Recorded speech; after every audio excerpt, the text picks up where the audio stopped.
Hello दोस्तों, welcome to commerce nation learn with confidence. My name is Aman. दोस्तों आज अपना बिजनेस मैनेजमेंट का लेक्चर नंबर 10 है, जो कि आपके बेचू बीकॉम एमकॉम दोनों के इंपॉर्टेंट है। अगर सीयूसीटी होता है तो ये भी वहाँ पे भी ये आपको काम आएगा। ठीक है, बेचू के अलावा दोस्तों ये आपको अदर यूनिवर्सिटी के एंट्रेंस एग्जाम को क्रैक करने में बहुत ज़्यादा मदद करेगा, जैसे महात्मा गांधी काशी विद्यापीठ, इलाहाबाद, DU एमकॉम। ठीक है, ये अदर यूनिवर्सिटी के एंट्रेंस एग्जाम में भी आपको ये लेक्चर बहुत ज़्यादा काम आने वाला है। ठीक है, आज के चैप्टर का नाम है स्टाफिंग। दोस्तों स्टाफिंग जो है एक ही बहुत बड़ा चैप्टर है। ठीक है, स्टाफिंग मतलब कि एक चैप्टर है एंड इसके अंदर हमको बहुत सारी चीज़ें देखनी है। ठीक है, स्टाफिंग को स्टार्ट करने से पहले मैं आपको बता दूं कि जो स्टाफिंग एक चैप्टर है, एक्चुअली में ये पार्ट है ह्यूमन रिसोर्स मैनेजमेंट का। स्टाफिंग किसका पार्ट है? ह्यूमन रिसोर्स मैनेजमेंट का एक पार्ट है। सबसे पहले आप इस बात को नोट डाउन करके रखो कि staffing is a part of human resource management. ठीक है, एग्जाम में आपसे ये क्वेश्चन पूछ सकता है। तो दोस्तों हमने पाया कि प्लानिंग होती क्या है। प्लानिंग में हमने एडवांस में सोचना होता है कि हमको करना क्या है, फ्यूचर में कैसे करेंगे, सब कुछ हमने प्लानिंग करी। चीज़ों को हमने ऑर्गेनाइज भी करी है। ऑर्गेनाइजिंग बहुत बड़ा चैप्टर था जो कि हमने बहुत ही अच्छे तरीके से देखा। ठीक है, तो प्लानिंग भी हो गई, ऑर्गेनाइजिंग भी हो गई। अब हम लोग बिजनेस के अंदर क्या करते हैं? स्टाफिंग करते हैं। स्टाफिंग का दोस्तों मतलब क्या होता है? स्टाफिंग का मतलब क्या होता है? स्टाफिंग के मतलब को हम लोग को अच्छे से देखना है। ठीक है, स्टाफिंग को बहुत ही ध्यान से हम लोग को देखना है। ठीक है, तो स्टाफिंग, ठीक है, लोग स्टाफिंग का मतलब बहुत गलत समझते हैं कि स्टाफिंग का क्या मतलब होता है। तो स्टाफिंग का मतलब बहुत सारा होता है, तो हमको सारे मतलब को अच्छे से समझना होगा। तो दोस्तों यहाँ पे ध्यान दो कि स्टाफिंग का पहला मतलब क्या होता है? Finding the right person for the right job. मतलब कि सही बंदे को ढूंढना for the right job, having qualification, उसके पास क्वालिफिकेशन होनी चाहिए, डूइंग द राइट जॉब, वो सही काम को कर रहा हो सही टाइम पे।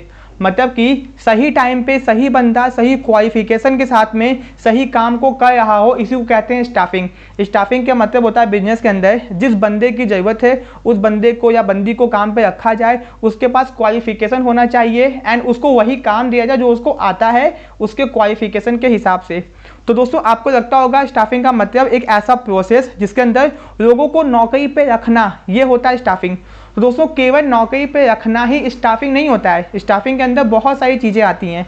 तो यहाँ पे देखो, staffing is a part of human resource management. तो ये आपसे एग्जाम में पूछ सकता है, staffing is a part of human resource management. अब यहाँ पे एक डेफिनेशन दी गई है, तो इस डेफिनेशन को हम लोग देखेंगे।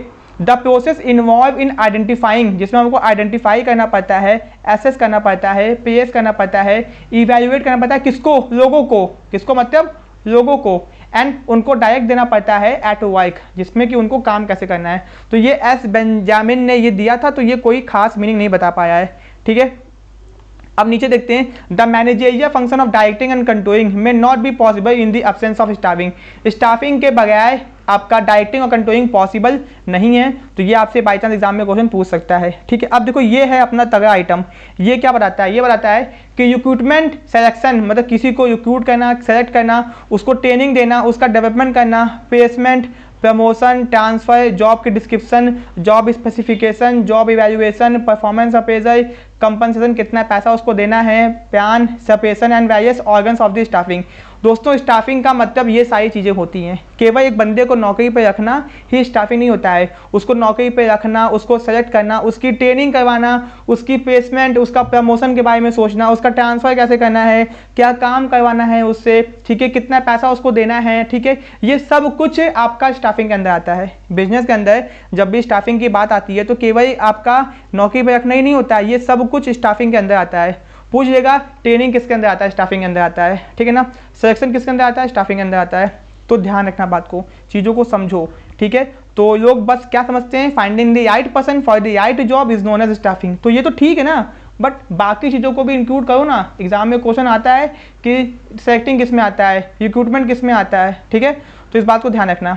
ठीक है, अब आपको समझ में आ गया होगा कि स्टाफिंग का मतलब क्या होता है। ये सब कुछ स्टाफिंग के अंदर आता है, recruitment, selection, training, development, placement, promotion करना, ट्रांसफर, जॉब, उसका जॉब को ट्रांसफर करना, promotion, transfer, job description, job specification, job evaluation, कैसे जॉब को इवैल्यूएट किया जाए, उसकी परफॉर्मेंस को कैसे अप्रेस किया जाए, कितना उसको पैसा दिया जाए, ये सब कुछ स्टाफिंग के अंदर आता है। ठीक है दोस्तों, it is an act of matching. दोस्तों ये भी एक स्टाफिंग का मीनिंग है। इट इज़ एन एक्ट, ये एक ऐसा करता कित होता है, मतलब कि प्रोसेस होता है जिसमें matching the job with the right people at right job, मतलब कि जिसमें जॉब को पीपुल से मैच करवाया जाता है कि उसके हिसाब से उसको जॉब दी गई है कि नहीं। तो इसको भी एक ऐसा एक्ट कहा गया है। ठीक है, एक ऐसा प्रोसेस जिसके अंदर हम लोग आइडेंटिफाई करते हैं, एसेस करते हैं, पेश करते हैं, इवैल्यूएट करते हैं, डायरेक्ट करते हैं इंडिविजुअल एट वर्क, मतलब कि लोगों को कि भैया आइडेंटिफाई करते हैं कि हाँ ये बंदा काम करेगा, यहाँ पे काम करेगा, ऐसे काम करेगा, ऐसे डायरेक्शन दिया जाएगा। तो ये सब कुछ स्टाफिंग के अंदर आता है, ठीक है। तो दोस्तों staffing, planning, organising, staffing, staffing एक third function of the management है। तो ये तो पहले आपको याद करना पड़ेगा, स्टाफिंग इज दी, ठीक है ना, थर्ड फंक्शन ऑफ मैनेजमेंट। ये आप लोग अपने अलग से नोट डाउन करोगे, ठीक है ना। Third function of management, planning, organising, staffing, ठीक है ना। And staffing human resource management का पार्ट है, बाकी मैंने आपको बता दी। Finding the right person for the right job is known as staffing, ठीक है, ये भी हो गया। एंड नीचे मैंने आपको इतनी सारी चीज़ें बताई हैं, तो इसको प्लीज नोट डाउन करना एंड अच्छे से याद करना, ठीक है। अब दोस्तों कैरेक्टरिस्टिक्स ऑफ प्लानिंग या फिर features of, sorry, characteristics of staffing या फिर फीचर्स ऑफ स्टाफिंग कह लो, ठीक है। तो दोस्तों क्या क्या आता है आपके कैरेक्टरिस्टिक्स ऑफ स्टाफिंग के अंदर, ठीक है ना। तो ये एग्जाम में बहुत बार आया भी हुआ है, और लोग क्या बोलते हैं कर नहीं पाते हैं क्योंकि उनको डाउट हो जाता है, पहला staffing is a managerial function, ये क्या है, एक मैनेजेरियल फंक्शन है, ठीक है, ओके। दूसरा ये एक गोल ओरिएंटेड है, मतलब कि इसके अंदर गोल, बिजनेस का जितना भी फंक्शन होता है मैनेजमेंट का, सब गोल ओरिएंटेड होता है, गोल को अचीव करने के लिए होता है। Staffing function perform within organization, ये बिजनेस के अंदर किया जाता है, बिजनेस के बाहर नहीं। तो इस बात को ध्यान रखना, लोगों को नौकरी के बिजनेस के अंदर ही चीज़ें होती हैं, बाहर से कोई मतलब नहीं है। It is concern with the matching people with the job, इसमें लोगों को जॉब से मैच करवाया जाता है। इट इज़ अ प्रोसेस, ये एक प्रोसेस है, नॉट एन आइसोलेटेड फंक्शन। ये दोस्तों ये एक प्रोसेस कहा गया है, इसको कोई अलग से फंक्शन नहीं कहा गया है। ये एग्जाम में एक बार आया भी हुआ है, ठीक है। हेनी फ्योरी ने कहा है भैया कि ये एक प्रोसेस है, ये कोई एक अलग से कोई फंक्शन नहीं है, ठीक है ना।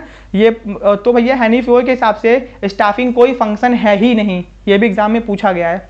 Concern with the total management function, ठीक है, मतलब कि टोटली मैनेजमेंट का फंक्शन है यहाँ पे बोल रहा है, बट हेनरी फ्योरी के हिसाब से एग्जाम में आया हुआ है कि हेनरी फ्योरी के हिसाब से मैनेजमेंट का कौन सा फंक्शन नहीं है। तो स्टाफिंग मैनेजमेंट के, हेनरी फ्योरी के हिसाब से मैनेजमेंट का फंक्शन नहीं होता है, एग्जाम में आएगा तो ध्यान देना, ठीक है। अब दोस्तों स्टाफिंग का प्रोसेस, तो आपको ये स्टेप्स याद रखने हैं, ये आपको ये स्टेप्स याद रखने हैं, बहुत ही आसान है स्टाफिंग का प्रोसेस। तो सबसे पहले दोस्तों करना क्या पड़ता है, estimating the man power requirement. आपको ये अंदाजा करना पड़ता है कि आपको कितने लोगों की ज़रूरत है, कितने लोग पहले से काम, कैसे करोगे, कितने लोग पहले से काम कर रहे हैं एंड क्या बोलते हैं कितना काम है, तो उसके हिसाब से आप ये अंदाज़ा लगा लोगे कितने लोगों की आपको ज़रूरत है, ठीक है। सबसे पहले आप आइडेंटिफाई करोगे, हाँ भैया हमको इतने लोगों की ज़रूरत है, ठीक है, आपने आइडेंटिफाई कर लिया। अब आप क्या करोगे, रिक्रूटमेंट करोगे। रिक्रूटमेंट दोस्तों एक पॉजिटिव प्रोसेस है, कौन सा प्रोसेस है, पॉजिटिव। पॉजिटिव का मतलब होता है कि यहाँ पे लोगों को हटाया नहीं जाता है, इसमें लोगों कहते हैं ठीक है आ जाओ। रिक्रूटमेंट इज अभी हम लोग आगे देखो यहाँ पे अच्छे से पढ़ेंगे कि रिक्रूटमेंट क्या होता है, ठीक है ना, अच्छे से यहाँ पे पढ़ेंगे। तो यहाँ पे बस आपको ध्यान रखना है, रिक्रूटमेंट एक ऐसा प्रोसेस होता है जिसको पॉजिटिव कहा गया है, जहाँ पे जितने भी लोग आते हैं कहते भैया आओ नौकरी निकली अप्लाई कर दो, ठीक है। रिक्रूटमेंट के बाद हम लोग क्या करते हैं, उनका सिलेक्शन करते हैं, ठीक है। रिक्रूटमेंट के बाद क्या करते हैं, उनका सिलेक्शन करते हैं। सेक्शन के अंदर दोस्तों ये एक नेगेटिव प्रोसेस है, ये क्या है, एक नेगेटिव प्रोसेस है, एग्जाम में पूछा गया है, एग्जाम में पूछा गया कि ये क्या है, एक नेगेटिव प्रोसेस है, ठीक है। दोस्तों हमने रिक्रूटमेंट का, हमने पहले मैन पावर रिक्वायरमेंट का एस्टिमेशन कर दिया, हमने रिक्रूटमेंट कर दिया, हमने सिलेक्शन कर दिया। अब दोस्तों क्या करेंगे, प्लेसमेंट एंड ओरिएंटेशन, उनको जॉब के लिए प्लेस करेंगे एंड उनका ओरिएंटेशन करवाएंगे। ओरिएंटेशन का मतलब होता है उनको फैमिलियर करवाएंगे अपने ऑर्गेनाइजेशन से। बिजनेस में क्या करवाएंगे, मतलब कि जो भी बंदा नौकरी पाया होगा उसको बिजनेस से उसका ओरिएंटेशन प्रोग्राम होगा, प्लेसमेंट एंड ओरिएंटेशन, जिसमें कंपनी के नियम कायदे कानून क्या हैं सब कुछ उसको बताया जाएगा, ठीक है। उसके बाद उसकी ट्रेनिंग करवाई जाएगी, उसका डेवलपमेंट करवाया जाएगा, क्योंकि आप नौकरी पाते ही काम तो कर नहीं होगे, आपको कंपनी के सॉफ्टवेयर सिखाए जाएंगे, कंपनी में काम कैसे होता है वो सब की ट्रेनिंग दी जाएगी। फिर आपकी परफॉर्मेंस का अप्रेजल किया जाएगा, आप काम कैसा कर रहे हो वो देखा जाएगा। फिर आपके प्रमोशन के बारे में देखा जाएगा, आपके करियर प्लानिंग की जाएगी कि कैसे कैसे प्रमोशन होगा, कैसे करियर में आगे बढ़ोगे, वो सब चीज़ें। फिर एंडिंग में कितना मेन आता है, देखो मेन मुद्दा यही है, कितना पैसा मिलेगा, कंपनसेशन, आपका जो काम है काम के हिसाब से कितना पैसा मिलना चाहिए वो सब डिस्कस होगा। तो ये सब प्रोसेस है, ये आपको याद रखना है। तो रिक्रूटमेंट पहले आता है, सिलेक्शन बाद में आता है, ये एग्जाम में पूछा गया है, ठीक है ना। ये पहले आता है और ये बाद में आता है, फर्स्ट ये आएगा सेकंड ये आएगा, ये एग्जाम में पूछा गया है, ध्यान रखना। तो स्टाफिंग के प्रोसेस हम लोगों ने बहुत अच्छे तरीके से देख लिया। अब दोस्तों need and importance of staffing, need and importance of staffing, तो ये देख लो भैया स्टाफिंग की क्यों ज़रूरत है हमको। तो यहाँ पे पहला है, ठीक है, तो ensure optimum utilization of human resource, अगर स्टाफिंग करेंगे तो हम लोग ह्यूमन रिसोर्स का ऑप्टिमम यूटिलाइजेशन कर पाएंगे, उनका अच्छे से इस्तेमाल कर पाएंगे। ओवर स्टाफिंग नहीं होगी, ज़्यादा लोग काम पे नहीं कर रहे, कम लोग भी नहीं होंगे, तो एक बैलेंस होगा बिजनेस के अंदर, ठीक है। बिजनेस की ग्रोथ ही होगी, अच्छे अच्छे लोग आएंगे बिजनेस के अंदर, इससे एम्प्लॉय का सेटिस्फैक्शन बढ़ेगा एंड आत्मविश्वास भी बढ़ेगा, ठीक है। बिजनेस सर्वाइव करेगा क्योंकि टाइम के हिसाब से बिजनेस को नए टाइप के लोगों की जरूरत पड़ती है, ठीक है। तो बिजनेस की ग्रोथ और सर्वाइवल इसी थ्रू पॉसिबल होगा, ठीक है। कंपेटेंट पर्सोनल, कंपेटेंट मतलब इन्वायरमेंट के हिसाब से लोग आपको मिलेंगे जो कि कंपेटेंट हैं, आज के टेक्नोलॉजी से इन्हांस्ड हैं, ठीक है। हेल्प्स इन कम्पीटिंग, मार्केट में कम्पीट करने के लिए आपको क्या करना पड़ेगा, स्टाफिंग करना ही पड़ेगा। Placing right person at the right job, आपको राइट बंदे को राइट जॉब पे रखने के लिए स्टाफिंग करना ही पड़ेगा। ये एक फ़ायदा है कि भैया सही जॉब पे सही बंदे को रख पाओगे अगर स्टाफिंग करोगे तो, ठीक है। तो ये समझ में आपको आ गया, ठीक है। तो आपको नीड एंड इंपॉर्टेंस भी समझ में आ गई। अब दोस्तों यहाँ पे आते हैं एलिमेंट ऑफ स्टाफिंग, बहुत इंपॉर्टेंट चीज़ मैं आपको बताया हूँ तो ध्यान देना। एलिमेंट ऑफ स्टाफिंग भैया एग्जाम में पूछा गया है बहुत बार। तो दोस्तों यहाँ पे देखो, एक होता है रिक्रूटमेंट, एक होता है सिलेक्शन, एक होता है ट्रेनिंग, ठीक है ना। Recruitment, selection, training. रिक्रूटमेंट पहले आता है, ठीक है, इस बात को ध्यान रखना, ये फर्स्ट पे आता है, ये सेकंड पे आता है और ये थर्ड पे आता है, ठीक है। तो दोस्तों ये तो आपको समझ में आ गया कि भैया हाँ कहाँ कहाँ पे क्या क्या आता है। रिक्रूटमेंट एक पॉजिटिव प्रोसेस है जिसके अंदर लोगों को अट्रैक्ट किया था कि आओ नौकरी निकली है अप्लाई करो, इसीलिए इसको पॉजिटिव कहा गया है, किसी को निकालते नहीं है यहाँ पे। सिलेक्शन को एक नेगेटिव स्टेप कहा गया क्योंकि यहाँ पे किसी को रिजेक्ट करते हैं, किसी को सेलेक्ट करते हैं, सम सेलेक्टेड सम रिजेक्टेड, इसीलिए इसको नेगेटिव स्टेप कहा गया है। एंड ट्रेनिंग दोस्तों क्या होता है, यहाँ पे नॉलेज को इम्प्रूव किया जाता है, स्किल को इम्प्रूव किया जाता है, ठीक है। तो ये ट्रेनिंग हो गया। तो दोस्तों recruitment, selection, training, first second third, किसका क्या क्या मतलब है ध्यान रखना, एग्जाम में पूछता है। सिंपल जो मैंने बताया है पूछता है, पॉजिटिव कौन सा है, नेगेटिव कौन सा है, ठीक है। तो अब आते हैं भैया अपने रिक्रूटमेंट के ऊपर कि रिक्रूटमेंट का मतलब क्या होता है, ठीक है। दोस्तों रिक्रूटमेंट का मतलब होता है कि लोगों को नौकरी के लिए इंड्यूस करना कि आओ कंपनी में नौकरी निकला है अप्लाई करो। रिक्रूटमेंट इज अ प्रोसेस, ये क्या है, एक प्रोसेस है। डिस्कवरिंग एम्प्लॉय, जहाँ पे एम्प्लॉय को हम लोग डिस्कवर करते हैं फॉर दी प्रेजेंट, प्रेजेंट की नीड के लिए एंड फ्यूचर की वैकेंसीज के लिए, क्योंकि फ्यूचर में बहुत सारी वैकेंसी खाली होगी कंपनी में तो उसके लिए लोग चाहिए। तो लोग कहाँ से आएंगे, अभी से हमको रिक्रूटमेंट करना पड़ेगा ना, लोगों को ढूंढ के रखना पड़ेगा ना कि जब टाइम आएगा तब ढूंढेंगे, ठीक है। तो इट इज़ अ प्रोसेस, ये एक प्रोसेस है। फाइंडिंग जॉब सीकर, जो जॉब ढूंढ रहे हैं उनको ढूंढना हम लोग ढूंढेंगे, and filling the vacancy, vacancy को क्या करेंगे, भरेंगे, ठीक है। तो रिक्रूटमेंट के अंदर हम कैंडिडेट को अट्रैक्ट करते हैं कि भैया आओ कंपनी में अप्लाई करो, नौकरी नहीं देंगे बस उनको इंड्यूस करेंगे कि कंपनी में अप्लाई करो, ठीक है। टू फिल दी, जिसकी मदद से हम लोग बिजनेस के जो स्ट्रक्चर है उसके अंदर जो जॉब पोजीशन है उसको फिल कर सके, ठीक है ना। तो दोस्तों इसीलिए इसको पॉजिटिव कहा गया, इसीलिए क्या कहा गया, इसको पॉजिटिव कहा गया है। जो भी आता है उसको हम लोग क्या बोलते हैं, ठीक है आ जाओ, तुम भी आ जाओ, तुम भी आ जाओ, सब लोग आ जाओ। उस समय हम लोग नहीं देखते कि कौन क्या किया है, बाद में छाटेंगे ना, बाद में सिलेक्शन करेंगे तो उसमें छाटेंगे। सपोज कि हमको एमकॉम वाले बच्चे चाहिए तो जितने भी बीकॉम के होंगे उनको छाट देंगे, ठीक है ना। तो उसको कहते हैं नेगेटिव प्रोसेस सिलेक्शन को। अब दोस्तों यहाँ पे ध्यान देना कि यहाँ पे आपका क्या है कि कैरेक्टरिस्टिक्स ऑफ रिक्रूटमेंट, कि ये रिक्रूटमेंट की क्या क्या कैरेक्टरिस्टिक्स होती हैं, ठीक है। एग्जाम में आ सकता है, आपने क्या स्टूडेंट में उतना अच्छे से नहीं पढ़ा होगा, नहीं पढ़ा है तो यहाँ पे पढ़ लो, ठीक है ना, okay. Integral part of personnel management, दोस्तों पर्सोनल मैनेजमेंट मतलब कि ह्यूमन रिसोर्स मैनेजमेंट, जहाँ पे एम्प्लॉय के बारे में सोचा जाता है। तो ये एक इंटीग्रल मामला होता है बिजनेस का, ठीक है। इट इज़ अ सिस्टमैटिक, ये एक सिस्टमैटिक और ऑन गोइंग प्रोसेस है, मतलब चलता रहता है, ऐसा नहीं कि आज हुआ कल हुआ, ऑन गोइंग मतलब कॉन्टिन्यूअस कह लो ना, कॉन्टिन्यूअस, और एक सिस्टमैटिक प्रोसेस है। It is a process of attracting job seeker, यहाँ पे ये एक प्रोसेस है जिसमें जॉब सीकर जिनको नौकरी चाहिए उनको अट्रैक्ट किया जाता है कि आओ नौकरी निकली है, ये पॉजिटिव होता है, ठीक है, ओके। इट प्रीसीड, ये किसके पहले आता है दोस्तों, ये सिलेक्शन के, दोस्तों बहुत इंपॉर्टेंट पॉइंट है, इंपॉर्टेंट मतलब मोस्ट इंपॉर्टेंट, कंफ्यूज करने वाला। तो ये सिलेक्शन के पहले आता है, ट्रेनिंग के पहले आता है, प्लेसमेंट और प्रमोशन के पहले आता है रिक्रूटमेंट, ध्यान रखना दोस्तों। इसको ऑप्टिमिस्टिक भी कहा गया। ऑप्टिमिस्टिक का मतलब होता है आशावादी, मतलब कि जिसमें पॉजिटिव थिंकिंग होती है। ऑप्टिमिस्टिक, पैसिमिस्टिक, मैं कहूँ कि मैं बहुत ऑप्टिमिस्टिक हूँ तो मैं हमेशा पॉजिटिव एंड आशावादी सोचता हूँ, कभी निराशावादी मैं नहीं सोचता हूँ, मेरी थिंकिंग हमेशा पॉजिटिव होती है। तो ये क्या है, एक ऑप्टिमिस्टिक नेचर का, जहाँ पे पॉजिटिव सोचा जाता है, ठीक है, क्योंकि ये पॉजिटिव प्रोसेस भी है, यहाँ पे देख लो। Recruitment is the process of, एक ऐसा प्रोसेस है जहाँ पे searching for the prospective employ, जहाँ पे हम लोग प्रोस्पेक्टिव एम्प्लॉय को सर्च करते हैं कि भैया हाँ, प्रोस्पेक्टिव मतलब कि जो हमको चाहिए, एंड उसको स्टिमुलेट करते हैं, मतलब उसको मोटिवेट करते हैं, इंड्यूस करते हैं कि अप्लाई करो जॉब के लिए इन दी ऑर्गेनाइजेशन। ठीक है, बस अप्लाई करो, रखेंगे नहीं रखेंगे वो तो बात की बात है। तो भैया अब ये बहुत इंपॉर्टेंट है, सोर्सेस ऑफ रिक्रूटमेंट। कौन कौन सा सोर्सेस होता है? एक होता है इंटरनल, एक होता है एक्सटर्नल। ठीक है ना, इंटरनल एक्सटर्नल। तो भैया इंटरनल मतलब बिजनेस के अंदर से ही लोगों को नौकरी पे रखना, बिजनेस से अंदर से ही लोगों को नौकरी पे रखना, इसको बोलते हैं इंटरनल। एंड एक्सटर्नल मतलब बिजनेस के बाहर से लोगों को रिक्रूट करना। ठीक है ना, अब बोलना कि नौकरी की अप्लाई करो। पहला होता है प्रमोशन। दोस्तों प्रमोशन इंटरनल मतलब, अब दोस्तों कौन सा इंटरनल में आता है कौन सा एक्सटर्नल में आता है उसको अपनी जगह पर रखना। एंड कुछ चीज़ें होंगी जो आपको शायद लिखना पड़ जाए तो उसको लिख लेना।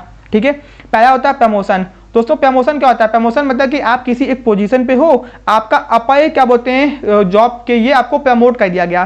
पहले आप क्या बोलते हैं क्लर्क थे, अब आपको क्या बना दिया? पहले आप क्लर्क थे, अब आपको बना दिया गया मैनेजर। ठीक है, आपका प्रमोशन हो गया। तो भैया मैनेजर की जॉब आई थी, आप 3-4 साल से काम कर रहे थे, बहुत एक्सपीरियंस था, तो आपको प्रमोट कर दिया गया। जहाँ पे आपको लोअर पोजीशन से अपर पोजीशन पे भेजा जाता है तो उसको बोलते हैं प्रमोशन। ठीक है ना, इसमें आपकी तनख्वाह भी बढ़ जाती है। ओके, तो पहला हो गया प्रमोशन, जहाँ पे आपको लोअर से अपर लेवल पे ट्रांसफर कर दिया जाता है, क्योंकि अपर लेवल पे जॉब खाली हुई थी तो लोअर लेवल पे किसी और को रखेंगे। ट्रांसफर, दोस्तों ट्रांसफर का मतलब होता है कि मानो कि कंपनी की 5 ब्रांच है, मुंबई में है, वाराणसी में, अभी मुंबई वाराणसी मानते हैं, मुंबई के अंदर जॉब आई है, मुंबई में एक जॉब आई है, वाराणसी में अभी आपकी नौकरी लगी है, तो भैया कंपनी ने आपको मुंबई की जॉब के लिए ट्रांसफर कर दिया, तो वहाँ की जो जॉब थी वो वैकेंसी फिल हो गई ना। तो ट्रांसफर से भी एक इंटरनल सोर्स होता है रिक्रूटमेंट का। तो यहाँ से आपको बोला जाएगा कि भैया आपको वहाँ जाना है, आपसे पूछा भी जाएगा कि आप वहाँ जाने के, ऐसा नहीं कि आपको उठा के भेज देंगे, आपसे पूछेंगे कि आपको जाना है कि नहीं जाना है। तो ट्रांसफर मतलब कि जब आपकी जॉब की लोकेशन को चेंज करते हैं बाय योर कंसेंट, आपसे पूछ के, आप कहोगे तो ही भेजेंगे, ज़बरदस्ती नहीं भेज देंगे। ठीक है दोस्तों, ये थर्ड पॉइंट क्या होता है? दोस्तों ये एक नेगेटिव चीज़ है, ये यहाँ पे होना नहीं चाहिए। ठीक है, बट मैंने आपको बता दिया है। इसका मतलब होता है टेम्पोररी एलिमिनेशन, जब कुछ लोग कुछ टाइम के लिए नौकरी छोड़ के चले जाते हैं, फिर बाद में आगे उसको ज्वाइन कर लेते हैं। ये सिलेबस से हट गया है, ये सिलेबस आउट ऑफ सिलेबस है, आउट ऑफ सिलेबस है।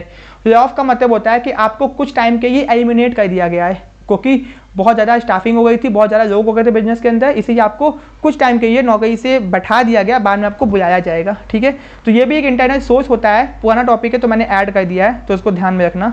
ठीक है, ये फेयर एम्प्लॉय, आप जानते हो कि ना, एक दूसरे को ये फेयर करो। ठीक है ना, ये फेयर मतलब कि मैंने कोई चीज़ यूज़ की, मैं दूसरे को बताऊं। वैसे ही अगर कंपनी में कोई काम करता है और कंपनी में कोई नई नौकरी आई है, तो वो एम्प्लॉय का कोई दोस्त है, उसके पास वो क्वालिफिकेशन है, तो एक एम्प्लॉय कंपनी का जो काम कर रहा है वो दूसरे एम्प्लॉय को कंपनी में रेफर कर देगा कि भैया हाँ जाओ कंपनी में अप्लाई कर दो। तो ये फेयर एम्प्लॉय ये होता है कि जो प्रेजेंट एम्प्लॉय कंपनी में काम कर रहा है वो क्या बोलते हैं अपने फ्रेंड को या किसी आउटसाइडर को रेफर कर देगा कि कंपनी में जॉब आई है, उसको क्या बोलते हैं जाके अप्लाई कर दो। ठीक है ना, ओके।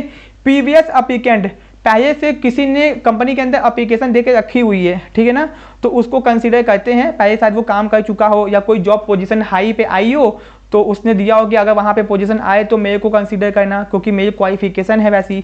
तो ये हो गया। डिमोशन में भैया आपको डिमोट कर देंगे, शायद आपने काम नहीं किया हो, टारगेट को अचीव नहीं किया हो तो आपको डिमोट कर देंगे। तो ये सब आपका इंटरनल के अंदर आता है, याद रखना। ठीक है, अब आता है external source.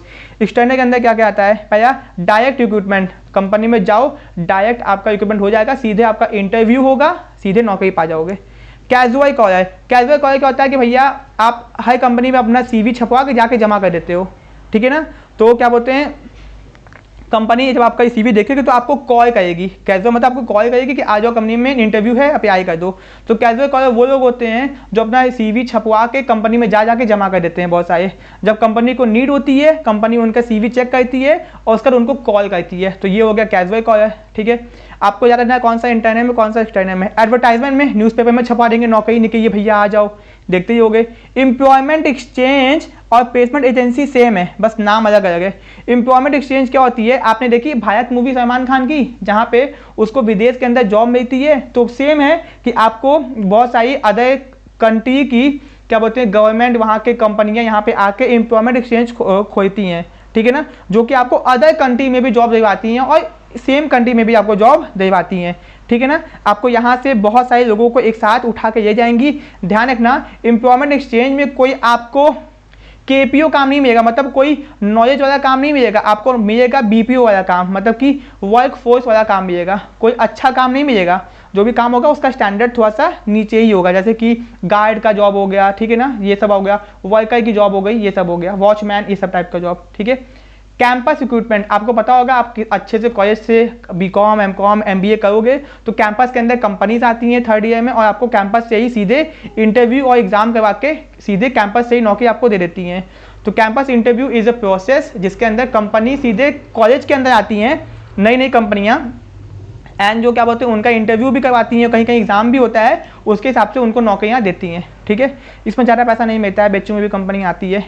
Accommodation of employ, accommodation of employ का मतलब होता है कि यहाँ पे दोस्तों एकोमोडेशन का मतलब एम्प्लॉय के हिसाब से उसको जॉब दी जाती है, ठीक है। मान लो कि कंपनी के पास क्या बोलते हैं कोई एम्प्लॉय का सीवी पड़ा हुआ है और कंपनी को लगता है कि ये क्या बोलते हैं एम्प्लॉय कंपनी के ये सही है, तो कंपनी खुद ही उसको कहती है कि आप इस जॉब में आ जाइए, ठीक है ना। वो बंदा ने पहले कैजुअल कॉलर के थ्रू क्या किया होगा, अपनी सीवी जमा की होगी, तो एकोमोडेशन एम्प्लॉय के हिसाब से उसको नौकरी दे देना, इसको बोलते हैं एकोमोडेशन ऑफ एम्प्लॉय। थोड़ा सा अजीब टाइप का है बट है तो है। ये भाई कॉन्ट्रैक्टर, भैया देखते हो ना मजदूरों की मंडी, जब आपको मजदूर घर बनाने के चाहिए होता है तो मजदूरों की मंडी में जाते हैं, वहाँ पे ये भाई कॉन्ट्रैक्टर से बात करते हैं, ठेकेदार से, तो ठेकेदार बहुत सारे लेबरों को लेके आता है, ठीक है। तो ये हो गया आपका external source. Factory gate, factory के गेट पे चिपका दिए वर्कर की ज़रूरत है आ जाओ, तो लोग फैक्ट्री के गेट में आपका वो देख के खुद जाएंगे, भैया हमको काम करना है, तो ये हो गया। जहाँ पे फैक्ट्री के गेट पे चिपका दिया जाता है कि भैया नौकरी है, ठीक है, लड़की चाहिए, तो लोग देख के सीधे चले जाते हैं और नौकरी मिल जाती है, पैसा उतना नहीं होता। ट्रेड यूनियन, ट्रेड यूनियन क्या होता है दोस्तों, जो वर्कर होते हैं उनका यूनियन होता है। कभी कभी वर्कर्स की जॉब की ट्रेड यूनियन ही सीधे जॉब दिलवा देता है, ठीक है, क्योंकि एक कंपनी या फैक्ट्री के अंदर 50-100 वर्कर चाहिए होते हैं, ट्रेड यूनियन उसमें आराम से नौकरी दिलवा देता है। प्रोफेशनल एसोसिएशन, अगर दोस्तों जैसे कि ICAI है, ICSI है, तो ये खुद क्या करता है, लोगों को जॉब दिलवाता है। ICAI खुद जॉब निकालता है अपने यहाँ भी और जॉब दिलवाता भी है, खुद का कैंपस प्लेसमेंट करवाता है ICAI, ठीक है। तो जैसे आपका मेडिकल एसोसिएशन भी करता है, बार काउंसिल ऑफ इंडिया भी करता है, सब लोग करते हैं। डेप्यूटेशन फ्रॉम अदर ऑर्गेनाइजेशन, मान लो कि आप लोग अगर इन्फोसिस में काम कर रहे हो, बहुत तगड़ा काम कर रहे हो, तो अब टाटा कंपनी को लगा कि भैया इन्फोसिस में वो बंदा काम कर रहा है, आप लोग एंड उसको उठा के जाओ, उठा के मतलब उसको ऑफर दो एंड उससे बोलो कि आ जाओ मेरे कंपनी में, ठीक है। तो डेप्यूटेशन मतलब कि अगर आप वहाँ के CEO थे, वहाँ के आप डायरेक्टर थे, मैनेजर थे, कंपनी दूसरी कंपनी आपको ज़्यादा पैसा ऑफर करके आपको बुला सकती है, ठीक है ना। कंपटीटर, अपने कंपटीटर के मैनेजर को ही अपने यहाँ हायर कर लो, या फिर एक्वाजिशन एंड मर्जर, किसी कंपनी को एक्वायर्ड कर लो या फिर उसके साथ मर्ज हो जाओ, जैसे आइडिया वोडाफोन हुआ है ना, तो अब आइडिया वोडाफोन के लोग साथ में ही काम कर रहे हैं, ठीक है। तो भैया नौकरी से अच्छा है कि किसी कंपनी को एक्वाजिशन कर लो, तरीका सही नहीं है बट ठीक है। तो यहाँ पे कुछ है नहीं ऐसा, आपको इंटरनल और एक्सटर्नल सोर्सेज को याद रखना है, ठीक है। किसी को कोई डाउट है तो आप लोग मुझसे पूछ लेना, ओके। रिक्रूटमेंट हो गया, अब आते हैं सिलेक्शन के ऊपर। सिलेक्शन का मतलब क्या होता है दोस्तों, सिलेक्शन एक नेगेटिव प्रोसेस है। कौन सा प्रोसेस है, नेगेटिव, ठीक है, क्योंकि इसमें रिक्रूटमेंट करने के बाद हम लोगों को सिलेक्ट करते हैं, छांटते हैं। तो दोस्तों choosing the best candidate from the pool of applicant, ये वर्ड ही लिख देगा और कहेगा बताओ क्या है। तो दोस्तों बेस्ट कैंडिडेट को चूज करते हैं बहुत सारे एप्लीकेंट्स में से। Selection means choosing the most suitable candidate, सबसे सूटेबल कैंडिडेट को चूज करना from the among available candidate, जितने भी अवेलेबल हैं, ठीक है। तो ये नेगेटिव हो गया क्योंकि इसमें छाटेंगे ना, कुछ को चूज करेंगे, कुछ को भगा देंगे, ठीक है। तो भैया इसका हम लोग यहाँ पे देख लेते हैं, ये एक नेगेटिव प्रोसेस है, ठीक है, पता है। ये एक लंबा प्रोसेस है, पता है। सिस्टमैटिक है, पता है। पर्पसफुल, एक पर्पस के करते हैं कि हमारे नीड के हिसाब से हमको लोग मिल जाएं। ये किसके पीछे आता है दोस्तों, इट सक्सीड, सॉरी ये किसके आगे आता है, रिक्रूटमेंट के आगे आता है, ठीक है ना। And preceded training and placement, ये इसके पीछे आता है, ठीक है। ये वन साइडेड है, ये क्या है, एक तरफा है, इस बात को ध्यान रखना, ठीक है, ओके। अब दोस्तों हम लोग पढ़ने जा रहे हैं सिलेक्शन का प्रोसेस, सिलेक्शन का क्या पढ़ने जा रहे हैं, प्रोसेस पढ़ने जा रहे हैं दोस्तों, तो बहुत इंपॉर्टेंट पॉइंट है, इस बात को ध्यान रखना, ओके ओके। तो सबसे पहले आपको क्या होगा, receiving end scrutinising the application, आपको बहुत सारा एप्लीकेशन आया होगा कि भैया हमको नौकरी चाहिए, हमको नौकरी चाहिए, आप लोग उसको स्क्रूटिनी करोगे। स्क्रूटिनी का मतलब छाटोगे। सपोज कि आपको जॉब चाहिए बीकॉम वाले बंदे चाहिए, तो आप लोग क्या करोगे, जितना भी बीकॉम किए होंगे उनको छांटोगे। तो रिसीव करोगे पहले एप्लीकेशन, ठीक है, फिर उसकी छटनी करोगे, क्या करोगे, छटनी करोगे, ठीक है ना, इस बात ध्यान ना एप्लीकेशन की, ठीक है। अब दोस्तों प्रीलिमिनरी स्क्रीनिंग, प्रीलिमिनरी स्क्रीनिंग का मतलब होता है यहाँ पे आप लोग क्या करोगे, प्रीलिमिनरी स्क्रीन करोगे कि आपके हिसाब से जो बंदा है कि नहीं, क्या बीकॉम किया है कि नहीं किया है, तो पहले यहाँ पे उसको स्क्रीन कर लोगे कि हाँ क्या क्या चीज़ें हैं, ठीक है। फिर दोस्तों उसका सिलेक्शन टेस्ट हो गया, क्या लोगे, उसका सिलेक्शन टेस्ट हो गया। सिलेक्शन टेस्ट मतलब दोस्तों एक एग्जाम हो गया, एग्जाम करवाओगे उसका कि भैया चलो तुम अब एग्जाम दो, एग्जाम दे दिया, ठीक है। एग्जाम देने के बाद उसका इंटरव्यू करवाओगे, एम्प्लॉयमेंट इंटरव्यू, ठीक है। एम्प्लॉयमेंट इंटरव्यू करवाने, एग्जाम पास करेगा तभी आगे आएगा, ठीक है ना। प्रीलिमिनरी स्क्रीनिंग मतलब कि अगर आपको बीकॉम के बंदे चाहिए तो जितने भी लोग अप्लाई किए होंगे उसमें बीकॉम वाले बंदों को छांट दोगे, बाकी को भगा दोगे। उसके बाद उनका एग्जाम करवाओगे, ठीक है, एग्जाम आप जैसा भी करवाओ आपकी मर्जी है। फिर उनका इंटरव्यू लोगे, उसके बाद उनका रेफरेंस और बैकग्राउंड चेक करोगे, उनको बोलोगे भैया कि आप किसी को जानते हो यहाँ पे तो बता दो, या फिर उनका बैकग्राउंड भी चेक करोगे कि भैया कहीं मर्डर वर्डर तो नहीं किए हैं, कहीं पाकिस्तान से भाग के तो नहीं आ गए हैं, कहीं आतंकवादी तो नहीं है, इसलिए उनका बैकग्राउंड चेक करोगे, ठीक है। फिर उनका फिजिकल एग्जामिनेशन होगा, मेडिकल।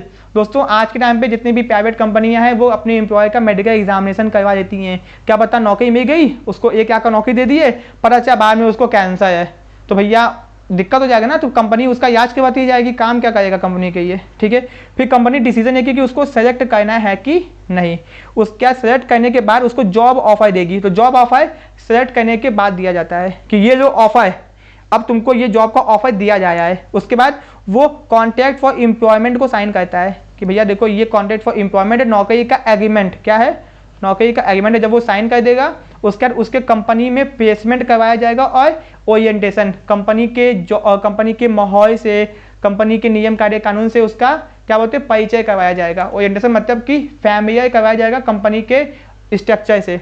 फिर एंडिंग में उसका इवैल्यूएशन, इवैल्यूएशन का मतलब होता है कि देखा जाएगा कि वो काम कर पाया है कि नहीं, अगर काम ही नहीं कर पाया तो क्या फ़ायदा, तो उसका इवैल्यूएशन भी किया जाएगा दोस्तों। अगर वो सही से काम नहीं कर पाया है तो उसको कंपनी निकाल भी सकती है, ठीक है ना, एक साल तक कंपनी देखती है, जिसको बोलते हैं प्रोबेशन पीरियड। कंपनी क्या करती है, प्रोबेशन पीरियड पे रखती है, ठीक है ना, तो इस बात को याद रखना, ठीक है, ओके। तो आपको ये सब याद रखना है, कौन सा पहले आता है कौन सा बाद में, आप इसको ध्यान रखना, ठीक है। अब दोस्तों कितने टाइप के टेस्ट होते हैं, कितने टाइप के टेस्ट होते हैं यहाँ पे देखो, वेरियस टाइप्स ऑफ टेस्ट, तो एग्जाम में पूछा गया है। पहला होता है इंटेलिजेंस टेस्ट, ये क्यों होता है, आपकी मेंटल एबिलिटी चेक करने के लिए कि आपका दिमाग जो है सही है कि नहीं, इंटेलिजेंट, कितने इंटेलिजेंट हो आप, ठीक है, तो मेंटल एबिलिटी, दिमाग की क्षमता को टेस्ट करने के लिए ये टेस्ट होता है। फिर होता है ट्रेड टेस्ट, ये क्या होता है, बहुत इंपॉर्टेंट है, ये आपकी बेसिक नॉलेज एंड स्किल को चेक करने के लिए होता है। आपके पास जो बेसिक, अब अकाउंटिंग पढ़े हो तो जनरल एंट्री आती है कि नहीं आती है, ये सब चेक किया जाएगा। फिर पर्सनालिटी टेस्ट किया जाएगा आपका। पर्सनालिटी टेस्ट क्या होता है, आपका इमोशन, रिएक्शन, मैच्योरिटी, वर्क, जहाँ पे आप काम करोगे वहाँ पे आप इमोशन, तो कहीं आप कोई आपको डांट दे आप रोने तो नहीं लगोगे ना, ये सब कुछ चेक किया जाएगा। आपका रिएक्शन देखा जाएगा, कहीं आप किसी के ऊपर गुस्सा तो नहीं हो जाते हो, ये सब भी चेक किया जाता है, तो इसको बोलते हैं पर्सनालिटी टेस्ट। ये पूछा एग्जाम में कि भैया ट्रेड टेस्ट क्या होता है, ये एक बेसिक नॉलेज को चेक करने के लिए होता है, स्किल को, ठीक है। अब दोस्तों इंटरेस्ट टेस्ट, ये क्या होता है, ये देखा जाएगा कि आपका जॉब में इंटरेस्ट है कि नहीं, इसका भी टेस्ट किया जाएगा। फिर एप्टीट्यूड टेस्ट भी चेक किया जाएगा कि आपके अंदर किसी नई चीज को सीखने की क्षमता है कि नहीं, कि आप कोई नई चीज सीख पाते हो कि नहीं, ठीक है ना, क्योंकि क्या पता बिजनेस में इन्वायरमेंट तो डायनामिक होता है, फ्यूचर में चेंजेस आएंगे, तो आप उन नई चीजों को अडॉप्ट कर पाओगे कि नहीं, कंपनी पहले ही चेक करेगी। फिर होता है सिमुलेशन टेस्ट, तो अभी हम लोग आगे पढ़ेंगे। सिमुलेशन टेस्ट एक ऐसा टेस्ट होता है जहाँ पे कंपनी ये देखती है कि उसको एक ऐसा सिचुएशन में डाल देगी कि कहेगी आप इस सिचुएशन में हो, बताओ कैसे इसको आप फेस करोगे, रियल टाइम सिचुएशन, मतलब कि एकदम एक्चुअल सिचुएशन में आपको डाल देगी, ठीक है ना, एक्चुअल सिचुएशन में, जिसको यहाँ पे आप लोग ये खिलो, ठीक है ना, जिसको हम लोग वॉक थ्रू डे कहते हैं, इसको आप लोग आगे भी देख लो, वॉक थ्रू डे। देखते होगे ना, जब आपका क्या बोलते हैं 26 जनवरी की परेड होती है तो वहाँ पे कैसे आपको कमांडो लोग बताते हैं किसी नेता को, एक्चुअली कोई आतंकवादी आते नहीं है बट एक प्रैक्टिस करके दिखाते हैं, तो वैसे ही आपको भी प्रैक्टिस करके बताना होगा कि कैसे चीज़ें होती हैं, जिसको वॉक थ्रू डील कहते हैं। चीज़ें एक्चुअल चीज़ें होने से पहले आपको बताना है कि आप चीज़ों को कैसे मैनेज करोगे, ठीक है ना, ओके, ये वर्ड याद रखना। अब दोस्तों बहुत सारे इंटरव्यू भी होते हैं, इंटरव्यू के कितने टाइप्स हैं, यहाँ पे देखो वेरियस टाइप्स ऑफ इंटरव्यू, तो इंटरव्यू के यहाँ पे टाइप्स देख लो, ठीक है। पहला होता है प्रीलिमिनरी इंटरव्यू, इसमें आपसे बेसिक जानकारी दी जाएगी कि आपका नाम, पता है, एड्रेस क्या क्या है, ठीक है ना। ग्रुप इंटरव्यू, आपको बहुत सारे लोगों में बैठा दिया जाएगा, एक साथ इंटरव्यू लेंगे, 10-20 लोग बैठे होंगे, सबका इंटरव्यू एक साथ ही होगा, ठीक है। अप्रेजल इंटरव्यू क्या होता है, आपने जो काम किया है वो काम आपने आपका अप्रेजल करने के लिए, आपको मतलब कि आगे बढ़ाने के लिए, आपको प्रमोशन करने के लिए आपका अप्रेजल इंटरव्यू होगा कि आपने जो काम किया है वो कितना सही है इसके लिए, ठीक है। बेसिकली ये प्रमोशन करने के लिए होता है कंपनी में। स्ट्रक्चर्ड इंटरव्यू क्या होता है, जिसके अंदर क्वेश्चन जो होते हैं वो पहले से डिफाइन होते हैं कि हाँ ये पूछना है, उसको बोलते हैं स्ट्रक्चर्ड इंटरव्यू। और अनस्ट्रक्चर्ड इंटरव्यू क्या होता है, जिसमें क्वेश्चन डिफाइन नहीं होते हैं, कुछ भी आपसे पूछा जा सकता है, ठीक है। पैनल, जिसमें 3, 4, 5 लोग आपसे एक साथ क्वेश्चन पूछते हैं, मतलब कि पैनल में 1, 2, 3, 4, 5 बैठे हो, आप यहाँ बैठे होगे, आपसे कोई भी क्वेश्चन पूछ सकता है, इसको बोलते हैं panel interview. Walk in interview, जाओ सीधे इंटरव्यू दो, कभी कभी जॉब आती है, कंपनी में गए सीधे इंटरव्यू दे दिए। अब आता है स्ट्रेस इंटरव्यू, आपके ऊपर स्ट्रेस डाला जाएगा कि आप कितना स्ट्रेस झेल पाते हो, इसको बोलते हैं स्ट्रेस इंटरव्यू।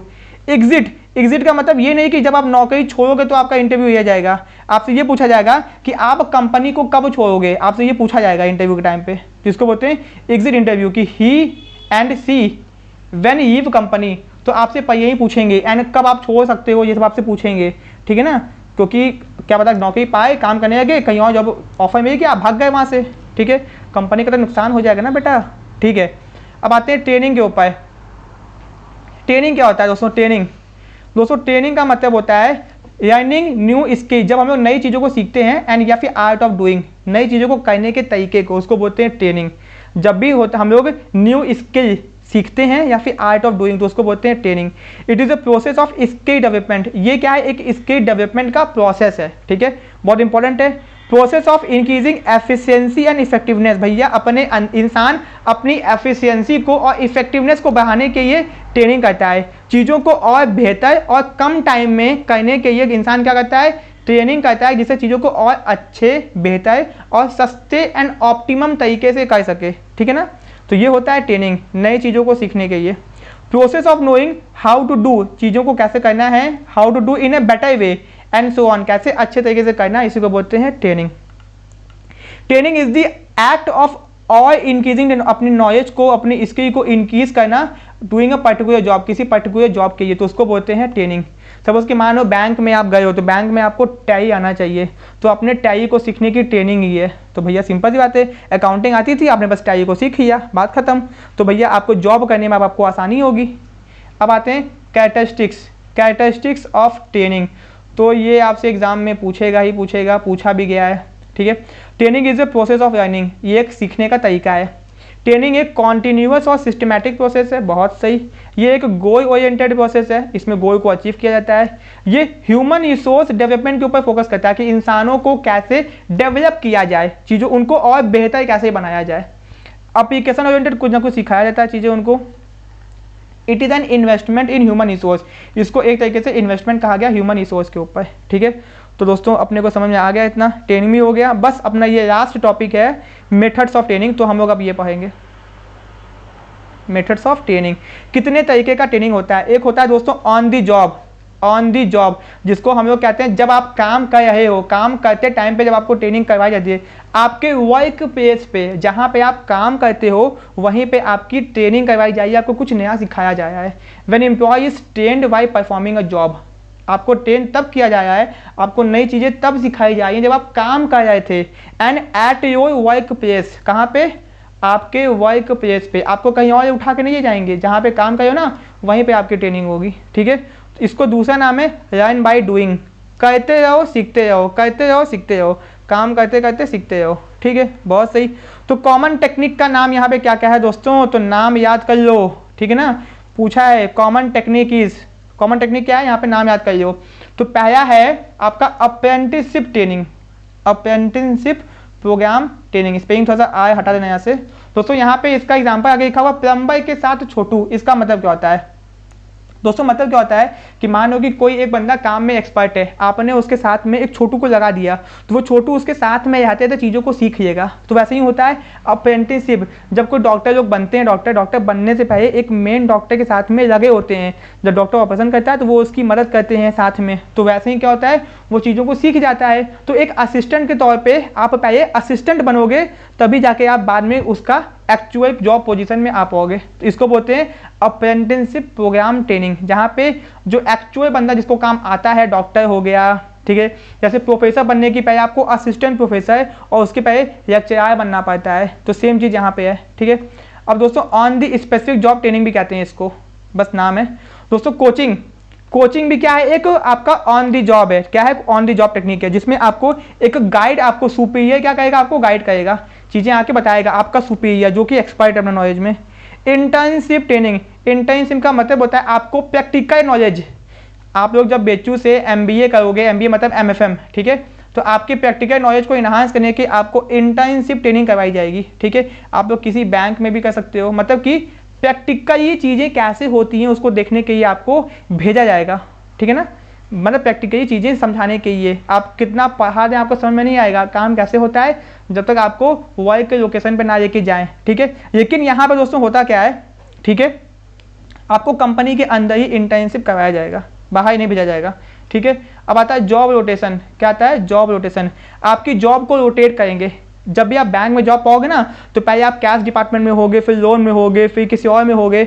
जब तक कि आपके स्किल के हिसाब से आपको जॉब नहीं मिल जाती, तब तक आपको वो लोग ट्रांसफर करते जाएंगे, ठीक है। एंड जिससे आपको सब काम आ जाए, ये भी एक रीज़न होता है। तो shift from one job to another, ये भी आपका ऑन दी जॉब में आता है। लर्नर ट्रेनिंग, आपको क्या करेंगे, लर्नर ट्रेनिंग प्रोग्राम बना देंगे। एक प्रोग्राम बना देंगे जिसमें आपको सीखने को दे देंगे, चीज़ें आप सीखते रहो, कि कोई किताब दे देंगे या फिर कोई प्रोग्राम सॉफ्टवेयर, ठीक है, उसमें आपको चीज़ें सीखनी होंगी।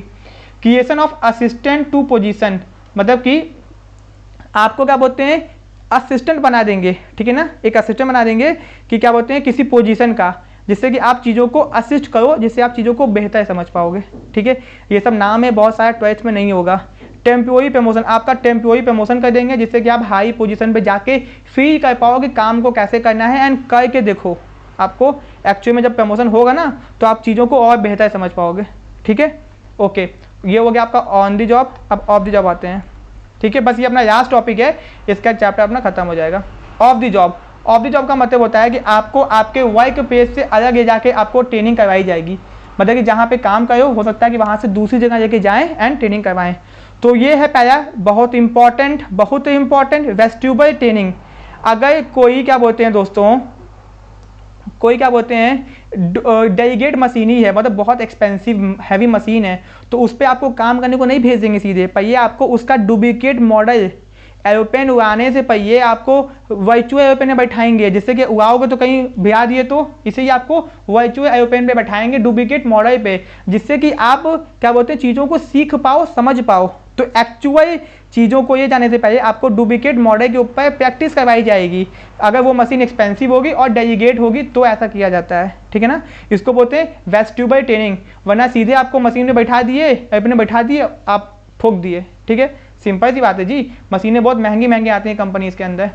फिर केस स्टडी, केस स्टडी मतलब आपको बड़ी बड़ी कंपनियों का केस स्टडी पढ़ाया जाएगा कि भैया ये कंपनी इस सॉरी दोस्तों, ये कंपनी क्या बोलते हैं, इस क्या बोलते हैं सिचुएशन में थी, तो कैसे उसने क्या बोलते हैं अपने आप को ठीक किया। जैसे कि भैया हेनरी फ्लोइड कब क्या बोलते हैं बना था, इक्विडेसी कंपनी के इक्विडेशन के टाइम पे, कंपनी के इंसॉल्वेंसी पोजीशन पे टाइम पे, तो कैसे उसने कंपनी को ठीक किया, क्या क्या टेक्निक्स अपनाई। रतन टाटा की कंपनी डूब गई थी, तो कैसे उसने अपने आप को कंपनी को ठीक किया। तो केस स्टडी पढ़ाएंगे आपको डिफरेंट कंपनी का। MBA के अंदर आपको बहुत केस स्टडी पढ़ते हैं, ठीक है ना। केस स्टडी पढ़ के आपको चीज़ों का एहसास होगा कि चीज़ों को कैसे करना चाहिए। रोल प्लेइंग क्या होता है, आपको किसी एक सिचुएशन में डाल देंगे, आपको करेंगे कि आप क्या बोलते हैं कहानी है, कहानी के किरदार में आप हो राजा, तो बताओ आप क्या करोगे, ठीक है। तो आपको रोल प्ले करने को दे दिया जाएगा, फिर आपको चीज़ें डिसाइड करनी पड़ेंगी। लेक्चर मेथड, आपको बैठा के लेक्चर देंगे, किसी को बुलाएंगे, विवेक बिंद्रा को बुलाएंगे, वो आपको बैठ के लेक्चर देगा, ठीक है ना। सोनू शर्मा को बुलाएंगे, संदीप माहेश्वरी को बुला देंगे, वो आपको लेक्चर देगा, आप उससे मोटिवेट होगे एंड आपकी चीज़ें नई नई चीज़ें सीखने को आपको मिलेगा। तो इसको बोलते हैं लेक्चर मेथड, चीज़ों को लेक्चर देके आपको सिखाना, कॉन्फ्रेंस मेथड, कॉन्फ्रेंस में आपको एक क्लासरूम में बैठा देंगे, आपको नई नई चीज़ें सिखाई जाएंगी, ठीक है। सेंसिटिविटी ट्रेनिंग, दोस्तों ये बहुत ही इंपॉर्टेंट ट्रेनिंग होती है, सेंसिटिविटी ट्रेनिंग, जिसको हम लोग साइकोलॉजिकल टेक्निक कहते हैं, ठीक है ना, जिसके अंदर एक इंटेंसिव ग्रुप डिस्कशन होता है। इसको साइकोलॉजिकल टेक्निक कहा गया है, जिसके अंदर इंटेंसिव मतलब बहुत ही गहराई में ग्रुप का डिस्कशन होता है, ठीक है ना, जिसमें क्या बोलते हैं आपके इमोशंस को भी ध्यान में रखा जाता है, ठीक है ना, कि आप कैसे उस चीज़ के अंदर बिहेव कर रहे हो। तो सेंसिटिविटी ट्रेनिंग मतलब कि एक साइकोलॉजिकल टेक्निक है, ठीक है ना, एक साइकोलॉजिकल टेक्निक है जिसके अंदर इंटेंसिव ग्रुप क्या बोलते हैं डिस्कशन करवाया जाएगा आपसे, ठीक है, जिससे आपकी ट्रेनिंग होगी। ब्रेनस्टॉर्मिंग, ये बहुत इंपॉर्टेंट है। ब्रेनस्टॉर्मिंग के मतलब आपको 10 लोग बैठा देंगे, एक टॉपिक दे देंगे, कहेंगे भैया डिस्कस करो, आप बोलो पॉजिटिव में, आप बोलो नेगेटिव में, तो आपको अपना पॉजिटिव बात बोलनी होगी, सामने वाले को नेगेटिव, एंड सब लोग डिस्कशन करेगा। तो किसी ना किसी इतने सारे डिस्कशन से बहुत सारे आइडिया निकल के आएंगे, जिससे आप नई नई चीज़ों को सीखोगे। इसको बोलते हैं ब्रेनस्टॉर्मिंग। एक दिमाग नहीं 10 दिमाग लगेगा। मैनेजमेंट बहुत सारे गेम करवाता है। गेम मतलब कि भैया, गेम मतलब खेल, गेम मतलब कि किसी भी टाइप का वो गेम हो सकता है जिसमें आपको क्या बोलते हैं ट्रेनिंग करवाई जाए आपकी, ठीक है ना, वो किसी भी तरीके से हो सकता है, ठीक है। फिल्म दिखाई जाएगी आपको भाई कि भैया फिल्म, तो जिससे कि आप क्या बोलते हैं फिल्म देख के चीज़ों को सीख सको, वो आपकी एजुकेशनल फिल्म होगी। अब तारे ज़मीन पर नहीं दिखाएंगे आपको। कंप्यूटर मॉडलिंग, दोस्तों कंप्यूटर मॉडलिंग एक ऐसा तरीका होता है जिसमें कंप्यूटर को एक रियल टाइम सिचुएशन में आ जाता है। कंप्यूटर को ऐसे प्रोग्राम किया जाता है कि कंप्यूटर रियल टाइम सिचुएशन में आ जाता है, एंड आपको बैठा देंगे, कहेंगे भैया आप जाओ, आप इस सिचुएशन में कैसे चीज़ों को डील करोगे। मतलब आपको ट्रेनिंग करने के लिए कंप्यूटर को ऐसे डिज़ाइन करेंगे कि कंप्यूटर को पूरा रियल टाइम सिचुएशन में डाल देंगे, एंड आपको क्या बोलते हैं उस कंप्यूटर में उस सिचुएशन को डील करना पड़ेगा, ठीक है ना। दोस्तों ये कंप्यूटर मॉडलिंग क्या बोलते हैं सिमुलेशन के अंदर आता है, ठीक है ना। तो दोस्तों ये आपका ऑफ द जॉब भी हो गया। अब हम लोग डायरेक्टिंग चैप्टर को डिस्कस करेंगे, अभी नहीं, नेक्स्ट लेक्चर में, ठीक है।